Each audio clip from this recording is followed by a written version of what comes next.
بسم اللہ الرحمن الرحیم۔ السلام علیکم۔ 9th کلاس، امید کرتی ہوں سب خیریت سے ہوں گے۔ اللہ پاک آپ سب کو اپنی حفاظت میں رکھے، آمین۔ ہم اپنی کلاس کا آغاز درود پاک سے کرتے ہیں، صلی اللہ علیہ وآلہ وسلم۔ جی کلاس، کل ہم نے یہ دونوں اشعار دیکھے تھے، آج ہم تیسرے شعر کی طرف آتے ہیں۔ چشمے دل کھول اس بھی عالم پر، چشمے دل دل کی آنکھ، عالم دنیا یا کی اوقات خواب کی سی ہے۔ یا یہاں، اب یہاں پہ میر تقی میر کا مفہوم کیا ہوگا کہ دل کی آنکھ سے آخرت کی فکر کر، دنیا کی حقیقت سوائے خواب کے کچھ نہیں ہے۔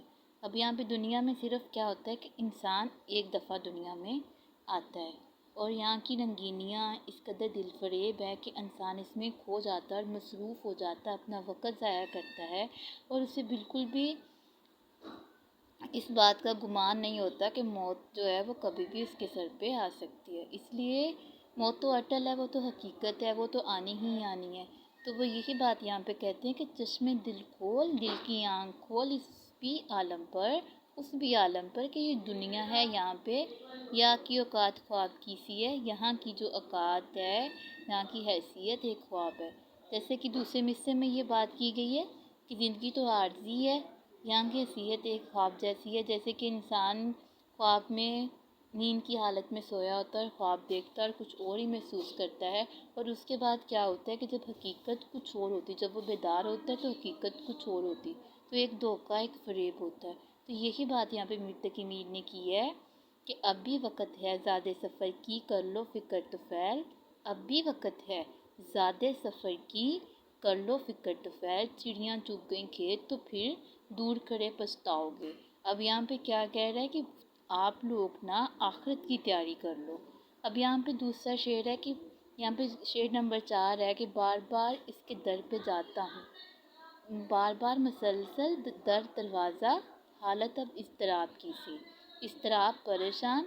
اب وہ یہاں پہ کیا کہہ رہا ہے کہ میں بار بار بے چینی اور بے قراری کی حالت میں محبوب کے دروازے کا بار بار چکر لگا رہا ہوں۔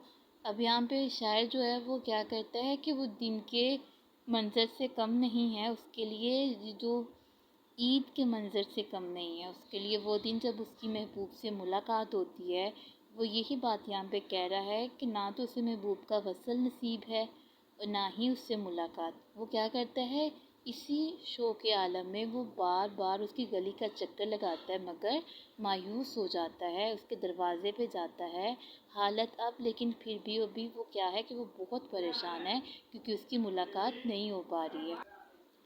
اب یہاں پہ دیکھیں کہ اس نے کیا کہا ہے کہ محبوب سے ملاقات کے لیے دروازے پہ جاتا ہے لیکن اس کی خواہش پوری نہیں ہوتی، تو اسے کیا احساس یہ ہوتا ہے کہ محبوب تک جو رسائی ہے وہ ممکن نہیں ہے، تو وہ اس کی حقیقت سے آشنا ہونے کے بعد بھی اس جنون سے ہاتھ مجبور ہو کر محبوب کے دروازے پر بار بار جا رہا ہے۔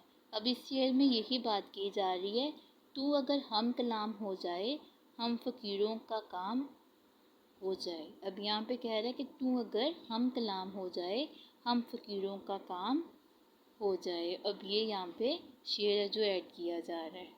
اللہ حافظ کلاس۔ آج کے لیے دونوں شعر جس کی آپ نے تشریح لکھنی بھی ہے اور یاد بھی کرنی ہے۔